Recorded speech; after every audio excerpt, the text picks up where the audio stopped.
me slightly.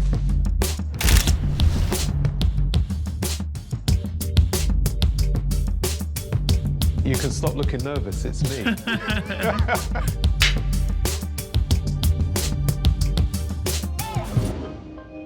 I'm gonna start with you on the big question. Let's do it. The first part of the American Constitution that all of us from around the world know so well says that all men are created equal. Mm-hmm.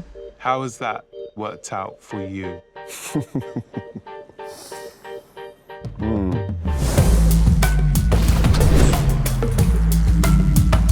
Are all men created equal? I don't think all men are created equal. I disagree massively with that statement. Well, the first issue with that line is it says men.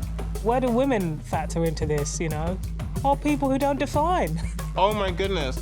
Are all men equal? I think, yes, we're all created equal. We're all made of the same stuff. But born into a society that doesn't value or see everyone as equal. The bias of the first group that experiences the delightfulness of equality sets the precedent for what that equality even means. You're inside of a country that tells you that you're free, but I'm going to tell you that you can only be this type of free. I was always seen as somebody who didn't fit in, and so I already knew that I could never be equal to my white counterparts. In that same document, it also says that Black persons are to be counted as 3/5 of a human being, meaning you don't have to treat them like people.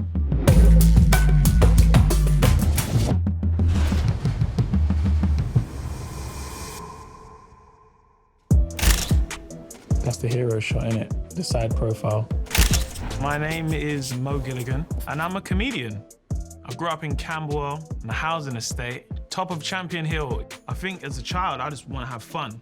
You know, that's the beauty of kids. They don't know what's going on in the background. I grew up in New Orleans, Louisiana. Peckham, Southeast London. Accra, which is a city in Ghana. Brixton. Kingston in Greater London. Kingston, Jamaica. I grew up in San Pedro. Lexington, Kentucky. Moscow, Russia. Los Angeles. Birmingham, Hurricane. What? You're born in Russia? You're Russian? I was born in Rwanda. Edinburgh, obviously in Scotland. I'm from South Carolina, that's where I was born. In a small town in north of England called Huddersfield. A town outside of Boston. Lewisham Hospital, Nigerian parents. Minneapolis, Minnesota. The East End of London, Poplar. I came to England when I was about 2 years old. I grew up in Dagenham, which is obviously a very different existence to living in Los Angeles. As a child in the 90s, we were just like in our bubble. We were doing things that kids do. We play out, we go on our bikes. No one was rich, but we didn't feel poor. Play football all day, climb trees, ride my bike, ride my rollerblades. I mean, I can't think of any time I was with family, with my dad, where he wasn't bringing out the guitar and starting to sing and getting everyone to sing along and just making it a great time. I would recruit like the local kids or my cousins or my brothers. We would put on these really elaborate musicals. I didn't even go outside of my estate. Being on a council estate, that feeling of community and the neighbours knowing me and seeing my mum with her friendships, it brings a big smile to my face. One thing I'll say about the Youmans is it's a very proud Black family, so we always had Black Jesuses, Black Santas. I was born in Derby, but I can't remember much about that. All I can remember was being madly in love with the blonde Spice Girl, Baby Spice, and convincing myself that she would stay the same age and I would grow older. Now, that didn't happen. Still relying on Elon Musk for some sort of time machine. But where I say I grew up, really, is in Zimbabwe. At the end of my road was a football cage. Concrete, the wired fence sometimes had holes in it and falling down.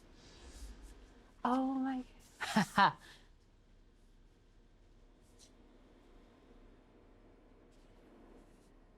It's different emotions. So sitting right... Whoa. Just didn't think that I'd feel like this.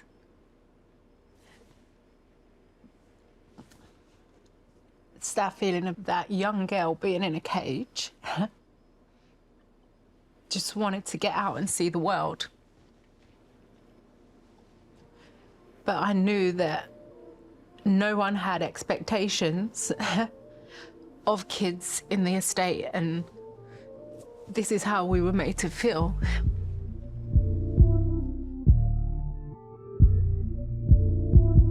Oh, all men are created equal. When was that shattered for me? I think when you grow up in a very white area as a black kid, you're not aware of why you feel out of place. I was probably about the age of 5. A good friend of mine turned around and said to me, "You'd be prettier if you were white," and I agreed. I went back home and told my dad, and he went ballistic. I think I was in like 2nd grade. I remember a little girl said she didn't want to play with me because I was black. I remember I went in the bathtub and tried to scrape my skin because I thought it was dirty. So my mom had a long talk about being beautiful and how important and how proud you should be to be black. Then I realized this isn't a fair playing field. I left my first primary school due to bullying. A kid called me the N-word at 9. And looking back on it now, like how's a 9-year-old know that word, you know? It must be from the parents. The first bit of racism I ever experienced was primary school. A little boy basically wrote a little card that said, "Name Leigh-Anne, age 9, nationality jungle." And I read it and I was hysterical. I knew that was racism, and it made me feel like, oh, it was awful. As a young boy in figure skating, because I had long arms, I didn't have the proper posture. Anytime someone looked at me, they would laugh and say, "You look like a monkey." You know, as a kid, you don't know how to react to those things. You laugh it out. You don't necessarily understand what type of impact that has on you, so you internalize it and shut it out. I was in 4th grade. My teacher was walking around, and she stopped at my desk, and she picked up my hand, and she turned my hand over, and she said, "Are the bottoms of your feet that light too?" I just remember feeling shame. I go to school the first day, and at the time I had a very thick Nigerian accent, and I'm singing the 1, 2, 3, and I'm saying 1, 2, 3, and A, B, C, D, E, F, G, H, I, J, and every time I say this, the kids are laughing at me. And the kid in front of me, his name was Phillip. He had a mushroom haircut. He turned around, and underneath the desk, he socked me in the stomach, and he called me an African. And that was the day I realized that wherever this country that my mother brought me to, I was not equal to the rest of the kids in the classroom, which in that school were predominantly white, or as I call, European American. You go to school, it's a white school. I remember this kid whose parent obviously was a National Front person, pulls up with 6 guys and bats to come chase me, my brother, and his friends down an alley. I remember having to dive and, like, skid underneath a van and just hold my breath, thinking this white man's gonna come out this full escort and beat us up. And then it happens time and time again. First images and memory of our council estate was going to the shop with my big brother. I was 7 or 8, and kind of being attacked by this group of guys that literally had like golf clubs and were like trying to like assault us, and we just became a target. People just throw things at me when I was walking down the street. Our house was broken into regularly, set fire to, lots of racism, lots of negative abuse. Having a white mum, I didn't understand, and I began to pick up on energies directed towards my mum, holding the hands of her 2 children that happened to be black. I was just, why? Why are they saying that? When my mum would get comments walking along the street, that conversation wouldn't be brought up, but I understand why. She was still trying to protect us on so many levels that it was almost the elephant in the room. We won't talk about that. We'll just carry on being the best people that we can be. Being hush-hush saves your life. There's a lot of respectability politics, so you may even want to ask a question about certain struggles or what your grandparents or great-grandparents went through, and there's just a trend of remaining silent. I think the effect of not sharing does cause disconnects, gaps, Sometimes it's humility, sometimes it's shame, sometimes it's rage that they don't want to pass on. When you're experiencing an insane amount of racism at all different levels, it kind of like shocks your system. Like the rainbow circle of death on a Mac screen when you open up too many Adobe software. That happens. So you come home thinking your mum's gonna be your Norton and clear out the virus. When instead she puts this really cheap sticker on it and goes, "I'll pray." So you're just left there, feeling isolated, unseen, unheard, and then you have to pray to someone who says he hates you because you're gay anyway.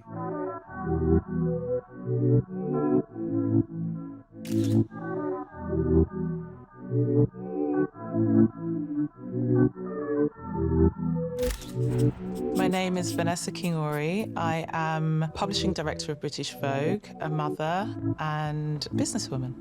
My mother told me, "You're going to start this new school. I need to tell you now, it's not going to be fair." That doesn't mean you have to accept it, but if you walk into a situation thinking everything's an even playing field, it hurts when it isn't, right? I hated school. I hated school. I loved school. I just hate rules. Don't tell me what to do. I would say I grew to hate school. It's not necessarily a hate, but it definitely is a dislike. No, I hate it. Oh, school was a mess for me, man. Here I am, coming from a house of love, going into a school pit of I definitely had teachers who honestly I don't think knew how to deal with black children or how to deal with a confident young black child, particularly a girl child. I'm obviously proud to be Nigerian, and I don't have an English name. I don't think I could ever be a John or a Joe or a Kevin. I would go to school every day, and my worst nightmare would be a supply teacher pronouncing my name wrong. I don't know if school understood me, and I don't know if I understood school. I wanted to be an entrepreneur. My mum, she used to work for Virgin and Richard Branson, and I was like, I want to be like Richard. And yeah, it was just like, teachers just used to look at me like, yeah, right. Or used to think like I'm asking silly questions, or it's a silly thing for me to want to be an entrepreneur. My teacher had asked everybody what they wanted to be, and I said, I want to be the first black female president of the United States of America. Naturally. She sent a note home to my mom that said Amanda is overconfident and needs to pursue more realistic goals. Teachers' reactions, I think, to being a YouTuber, now it's foreign, then it was alien, you know? It wasn't seen as a serious profession at all. They put my videos up in classes. It was definitely a mockery thing. There were only 9 black kids out of 180 kids in our year. So it was clear that I was a minority. And the rest of these kids from different communities had really cartoonish ideas of what it was to be black. They were fascinated with the caricatures in their minds. They looked for that in me, and they would reward things in me that aligned with the stereotypes that they've been introduced to. They would reward it with laughter, which is a big currency when you're a kid. People like you, people want to see you stick into the script that they're comfortable with. Schools and the education system has a low expectation of black students. I think people see a name and they come up with a bunch of assumptions. In my bottom sets, I tried to fight to get put into top sets because my grades were good. And I remember asking a teacher why he wouldn't move me up a set, and he told me that it's because he thought I couldn't speak English, despite the fact that he was my English teacher and he'll be marking my English exams all the way throughout the year. As an adult looking back, we probably were grouped and we didn't even realize it. And they probably would say it's based on, you know, your academic level, etc. But it might just be just to obviously just keep us at a level. I had a piano teacher who used to call me Chocolate Sophie. What? She called me Chocolate Sophie. She couldn't believe it when I was in an assembly or was doing drama and stuff because she thought I was really shy. I think that kind of made me feel like I wouldn't be taken seriously. The bullying was very bad. Looking back on it, it had a really big effect on me. There was also a lot of racial stuff because I was the only black kid at my school. People were calling my house at night and leaving phone calls saying, "Don't come to school tomorrow, we'll beat you up, you black." no one likes you. People calling me names like Whiteout, Powder, White Bread, Casper, and there are names that are even nastier that we're just not going to even talk about. I definitely think that it had like a psychological effect. Feeling just very isolated, I guess. Like I was just not one of them. I didn't really experience too much of any physical bullying, but there were levels of mental bullying, right? Of people telling you what you could and could not do. And for a child, when your mind is still developing, you can either let those experiences define you or you can completely shut off from the world and be very introverted. Jidenna, Theodore, DK, Mobison. I'm a recording artist by trade. I hope to be a jack of all trades by the time I go out. Milton Academy is a prep school, so you're expected to go to the Ivy Leagues. As you start applying to colleges, your friends that were previously allies start saying things to you like, oh, you guys are gonna get into school because of affirmative action. It ain't because of your merit. My politics teacher, in front of the whole class, explained that the average Oxbridge entrant had 9 A stars at GCSE levels. And he asked me how many I had, knowing the answer in front of everyone. I'm 16 years old. And I said, I have 4. And he was like, yeah, it's probably not a good idea for you to apply then.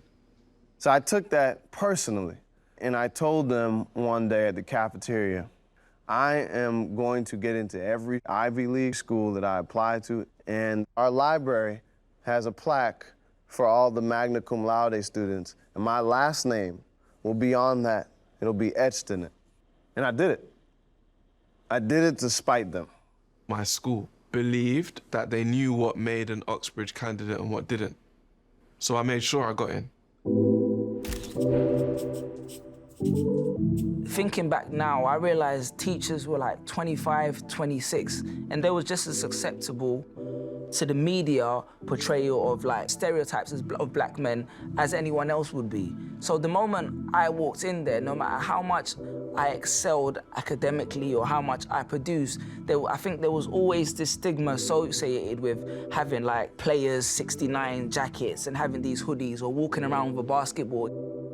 History class was always something very, very big to me. But I didn't like the fact that history, especially towards Black culture, was taught in a specific way.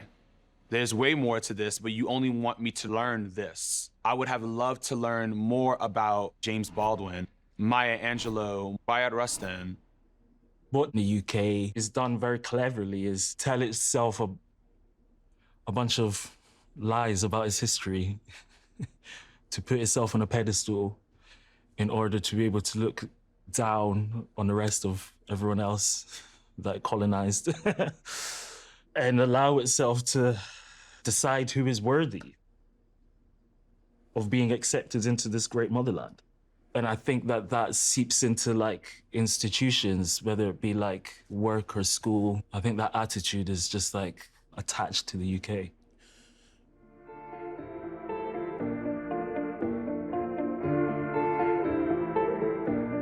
One of the hardest times I've ever worked in my life was AS, English Literature. And I went so hard for this English literature exam. Like I used to write essays, give them to my teacher to look at. He'd give me feedback and I'd go again. And I remember being with my boys, we're just chilling, and someone comes up to me and taps me on the shoulder, and I see this white guy in his trench coat, glasses, and he says, oh, hey, Solomon, how are you doing? You know, it's great to see you here. And I was like, oh, it was Mr. Pickering, nice to see you. And he walks off.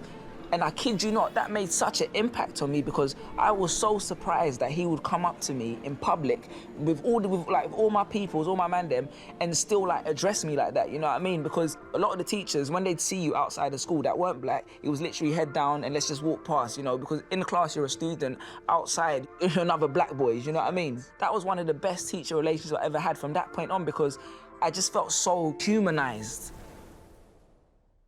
Until I got to like 14, I never had a teacher that said to me, you're good at something.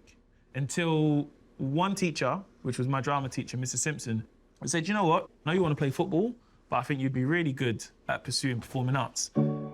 I never forget, when we done our GCSE final performance, For me, this is like cup final day, FA Cup. I'm like, I'm ready to turn up. So me and this boy, Jay, big up Jay. Because Jay was just like one of them like white guys. It's like, yeah, man, like whatever, like let's just do something, man. Like, cool guy, man. So we made up this play, right? And we're doing things where we didn't realize what we're doing. And I never forget, Jay had this moustache on, right? And it just went, brrr. And everyone was laughing. And after that, we got A star. But that for me was like, yeah, I'm gonna pursue this. You know, it's those moments that really shape you. I got signed to Arsenal when I was 8. There was a local football competition, and then one of the guys that saw me playing, he was a youth worker, and he said to me, Alex, there's a women's team down at Arsenal. Do you know about it? You should really go. And I was, no, I'm happy playing in my football cage. Like, that's my safe space. And he took me down, and then Arsenal signed me straight away when I was 8. And I felt like I'd been given this opportunity. So I didn't ever want to be late. I didn't want to let anyone down, because I knew it's like, oh my gosh, someone's just come in to that council estate and they've handpicked me. So now I owe them everything. I loved school. I was just really good at school. I mean, I was the geek who was like, can we have extra credit? People hated me.